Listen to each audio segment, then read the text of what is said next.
Suicide Notes, Day 29. I honestly can't tell you much about how things went with my parents this morning. It was fine, I guess. We basically talked about how much we love each other and how they're looking forward to having me come home in a couple of weeks. I didn't say much, and for once, Cat Poop didn't push me. Maybe he could see how tired I was. I'm sure I'll get grilled about it in our session tomorrow. Anyway, the point is, I'm sort of preoccupied, for obvious reasons. I tried to avoid Rankin, but I ran into him this morning in the bathroom. I seriously have to talk to somebody about getting my own bathroom. This togetherness thing is becoming a problem. I wasn't even going to take a shower. That's how much I didn't want to see Rankin. But around here, if you don't take a shower, someone will accuse you of being depressed again, and you'll have to go through this whole "is anything troubling you today, Jeff" bullshit. Who needs it? Also, I didn't want to meet my parents smelling like Rankin's dick. Ow, my eyes. Okay. So, of course, I walked in, and there he was. He had his towel wrapped around his waist, and he was standing outside the shower waiting for the hot water to get hot. The hot water to come out. The water here takes forever to warm up. I swear they have like 3 old women in the basement boiling water over actual fires. Then the water takes so long to get up here, it's only warmish when it comes out. "Hey," Rankin said like nothing weird had happened. "Hey," I said back, then stood there feeling like an idiot. But what was I supposed to say? "Thanks for coming over last night. Sorry I didn't have clean sheets on the bed." I mean, what? I was going to turn around and leave, but right then Rankin dropped his towel. Then he looked at me, nodded toward the shower, and stepped in. I swear I don't know why I did it, but I followed him. It was like someone else had taken control of my body. Rankin had left the curtain open, and before I knew what I was doing, I stepped inside and pulled it closed behind me. We just stood there for a while under the water. The stalls aren't that big, so we were basically pressed against each other. I was staring at his chest, noticing how hairy he is, and trying not to think about anything. Then Rankin kissed me, his lips pressed against mine. He had some beard stubble, and it felt scratchy on my cheek. Rankin pushed me against the wall. The towels were cold, and I tried to move away from him, but Rankin was kind of leaning against me. I put my hands on his chest to try to push him back, but as soon as I touched him, it was like someone had glued us together.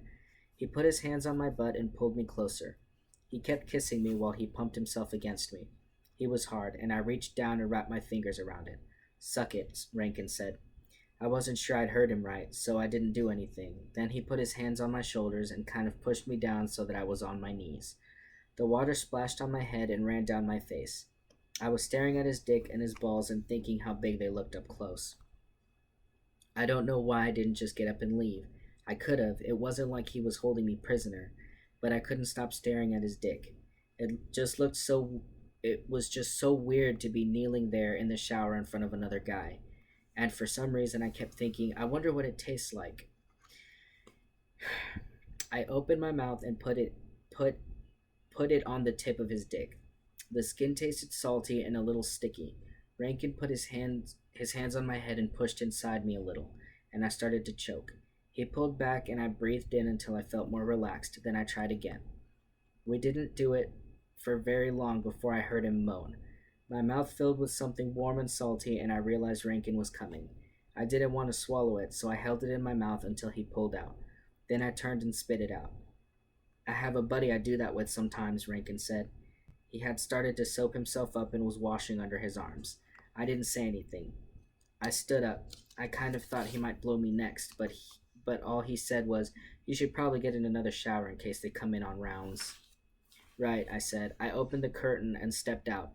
The air was cold, and I shivered as I went to the shower beside Rankin's and turned on the water. I didn't even wait for it to warm up. I got in and then tried to stand close to the wall so that the cold water wouldn't hit me. But it did, and it felt like I was trapped in one of those freak summer storms where you're riding along on your bike, and then the sky opens up and dumps rain on you, so that you have to wait it out under a tree. Then your t-shirt is soaking wet, and all you can think about is getting home and into something dry. Rankin was humming. I could hear it through the shower wall. It wasn't really a song, more like this weird out-of-tune melody. I listened to him while the water warmed up, or maybe just until I got used to it being cold. Something about the song was familiar. Then I realized he was humming London Bridge, only not quite right. He sounded like a little kid trying to sing something he just learned in school. I soaked up and tried to ignore him. I could still taste him in my mouth. I wish I had some mouthwash, but I didn't. So I just opened my mouth and let water fill it up. I swished it around and spit, but I could still taste Rankin's dick. It was like when you eat peppers or something, and no matter what you drink, you can't get it off your tongue. After a few minutes, he stopped humming and got up. I heard him drawing off. Then he left without saying anything, as if nothing weird had happened. Again. I stood under that water for a long time. For some reason, I couldn't get that stupid London Bridge song out of my head. London Bridge is falling down. I kept hearing falling down, falling down. London Bridge is falling down, my fair lady. When I was little, I had a record of that song. I used to play it over and over, standing in the shower. I started singing the next words. Take a key and lock her up, lock her up, lock her up. Take a key and lock her up, my fair lady. For some reason, that made me start crying. I just slid down the wall and sat there in that goddamn shower, crying and singing that stupid song over and over.